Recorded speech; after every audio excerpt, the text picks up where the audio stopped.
Stop whatever you are doing and listen carefully. This message did not find you by accident. This is not just another video, not just another word of encouragement. This is an urgent call from God, and it is personal. Heaven is interrupting your routine because something far more valuable than schedules, plans, or priorities is at stake. God is speaking to you as a parent, as a guardian, as a spiritual covering, and He is saying that what you do next matters more than you realize. This is not about fear, but about awareness, not about blame, but about responsibility. Your child's heart, mind, and future are being shaped right now, and God is drawing your attention to what cannot wait any longer. If you feel a stirring, a heaviness, or a conviction, that is not coincidence. That is God asking you to lean in and listen. This is a divine emergency, and it demands your attention now, not later, not when life slows down, not when circumstances become more convenient. God is sounding an alarm because time is not neutral. Every day that passes without your presence creates space, and whatever space is left unguarded will be filled by something else. Heaven is not exaggerating when it calls this an emergency. The spiritual condition of your child is not something to be postponed or managed casually. God is saying that your presence is not optional, it is essential. Being physically near by is not the same as being truly present. You can be in the same house and still be absent in the places that matter most. Presence means attention, awareness, and emotional availability. It means slowing down enough to notice changes, silence, withdrawal, anger, or confusion. God is warning that distraction is one of the enemy's most effective tools. When parents are overwhelmed, exhausted, or constantly occupied, the enemy does not need to attack loudly. He simply waits. God is calling you back into position, back into your role as a watchman over the life entrusted to you. This is not about perfection or guilt. It is about responsibility and timing.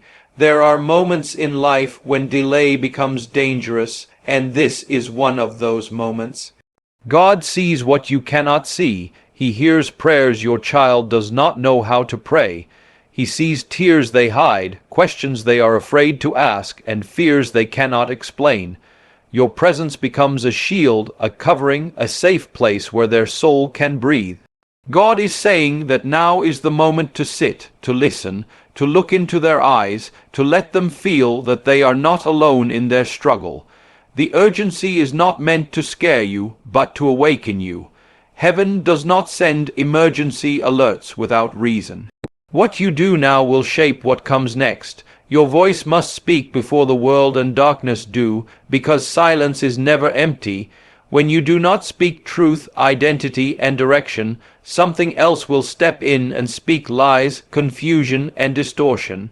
The world is loud, persuasive, and relentless. It speaks through screens, friends, trends, and experiences, constantly defining what is normal, what is valuable, and what is acceptable.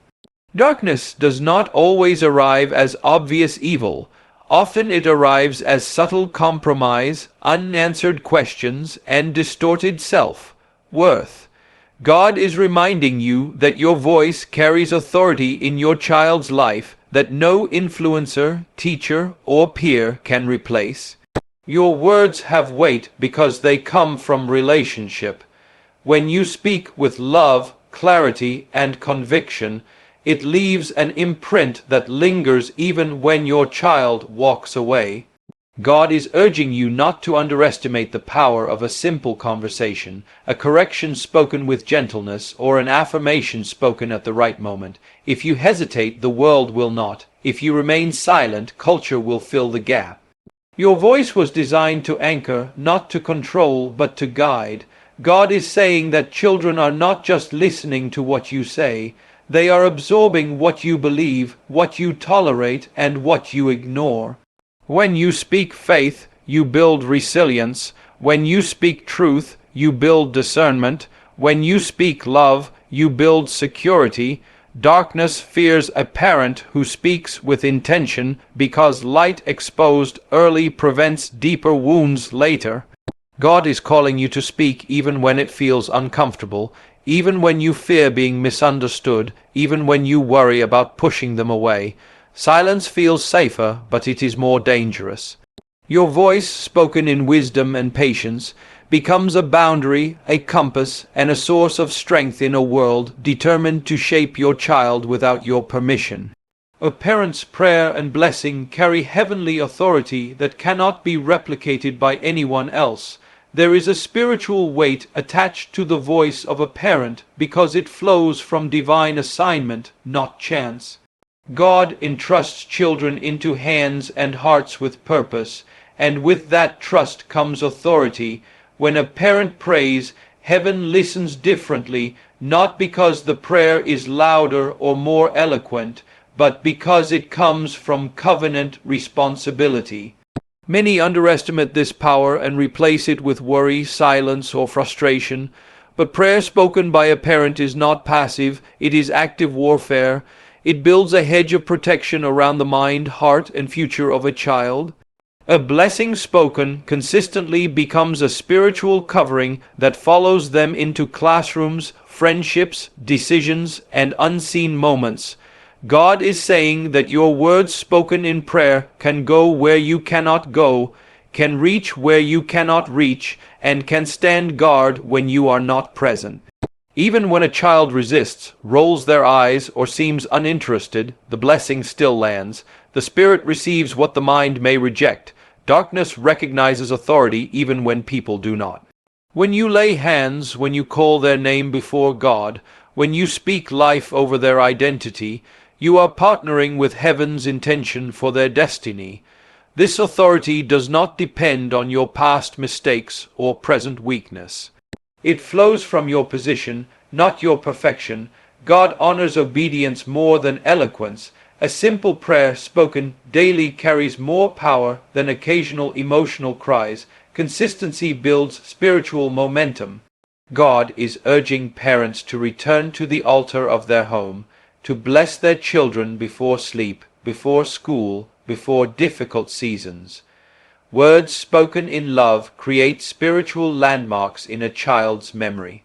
Long after discipline fades and rules change, the sound of a blessing remains, anchoring the soul in moments of uncertainty. It is not too late, and restoration begins today, not when circumstances look ideal or when the child suddenly changes. God operates in the present, not in regret. Many parents carry heavy guilt over what they believe they failed to do, moments they missed, or seasons they were absent. That weight becomes a barrier that convinces them they have lost their right to speak, pray, or hope. God is dismantling that lie. Redemption does not require a perfect past. It requires a willing heart now. God specializes in restoring what time and mistakes have damaged. No distance is too far, no silence too long, no rebellion too deep for his reach. The enemy uses the phrase "too late" to paralyze action, but God uses today to release movement. Restoration often begins quietly, with small steps, not dramatic turnarounds. A message sent, a call made, an apology offered, a prayer whispered, a door gently reopened. God is not asking you to fix everything at once. He is asking you to begin. When you move toward your child, heaven moves with you. Even if the response is slow or resistant, obedience is still producing unseen change.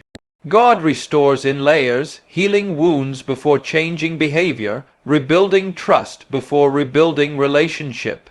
The process requires patience, humility, and persistence. God is reminding you that He is not measuring success by immediate results, but by faithful steps. Today is powerful because it interrupts cycles. Today breaks patterns of silence and avoidance. Today reclaims authority that has been surrendered to fear or shame. God is saying that what you start now can alter what would have continued for years. Restoration is not about erasing the past, but redeeming it, using it as testimony rather than torment. When a parent chooses to rise again, hope is reintroduced into the atmosphere of the family, and where hope enters, transformation becomes possible. Today's message has been a reminder that parenting is not just a natural role, it is a spiritual assignment. God has shown that this is a divine emergency because presence cannot be replaced and timing cannot be ignored. Your involvement, your attention, and your availability form a shield around your child that nothing else can provide. When you are present, you become a safe place in a loud and confusing world. God has also made it clear that your voice carries authority, and silence gives permission to forces that do not love your child the way you do. What you speak shapes how they see themselves, how they face pressure, and how they respond to temptation. Your words can anchor them in truth when everything else is trying to pull them apart. You have been reminded that prayer and blessing are not small or symbolic acts, but powerful spiritual tools entrusted specifically to you. When you pray, heaven listens. When you bless, protection follows. Even when you cannot control outcomes, you can still cover your child in prayer. And finally, God has dismantled the lie that it is too late. Restoration does not begin with perfection, but with obedience. What you choose today can redirect a future that seemed already written. God is still working, still healing, still restoring, and He is inviting you to participate in what He is doing in your family.